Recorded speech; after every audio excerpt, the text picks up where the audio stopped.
CBs. Hey guys, in this video I'm going to show you how to replace the drive belt on a riding lawn tractor like this one. Let's go. But to keep this simple, I'm going to show you on my old LT4000 because there's no mowing deck on it. It'll be easier to see, and I'm going to lift it up in the air. Now, if you don't have a crane like this, that's okay. You can use a floor jack or you can use ramps, just something to get it off the ground to give you some more space to work with. Now, once you have it lifted up to give yourself some work, the first thing you want to do is make sure your clutch pedal is pushed in and your park and brake is applied. That's going to allow you enough slack to be able to take your old belt off, put your new one on.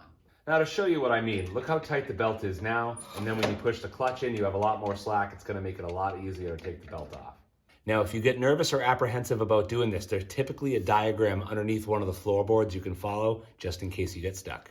And another smart thing you could do while you're under here, take a picture of how the belt looks before you take it off. That way you can look back on that picture when you put the new one on.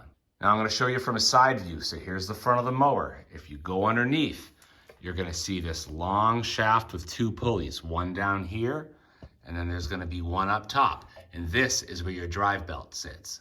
All right, now that you have some slack in the system, you basically just start pulling everything off. You can slide this off your pulleys here. And then you might have to do some fishing and figuring out to get these things to come off of the pulleys, but you're gonna get it. And keep in mind, it's your old belt, so you're not gonna hurt anything. Now you might find that you have some guides like this that need to be pulled out of place in order to get the belt off. That shouldn't be too tricky. You just pull it out of the way and pop the belt off. Here's a tip from Jimmy's Garage. If you don't feel like taking the time to fish everything around the pulleys to get it off, take a pair of cutters, go to your belt, and just cut it off, and you're done with that part. Check out this old belt because it's toast. I mean, this thing was still working, but look at all that cracking. This thing was what we call an any day now. It was gonna break any day now.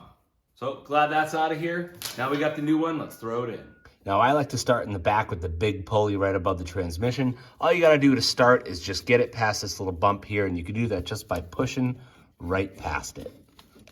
So after you put the belt on that big pulley in the back, it's time to start putting it on your pulleys up front. So I like to put it on the output shaft pulley first, and then work my way over to the tensioner pulley and this other pulley here. That's pretty much all you have to know, guys. You take the old belt off, you follow the diagram on how to put the new belt on, and then you're good to go. Now, the only thing that can get tricky is that on different tractors, there may be different arms or brackets that are holding the belts in place, but you can just remove those if you need to get them out of the way in order to take the old belt off or put the new belt on. Well, that's all I got for today, guys. Thanks for watching. Jimmy's Garage out. CBs.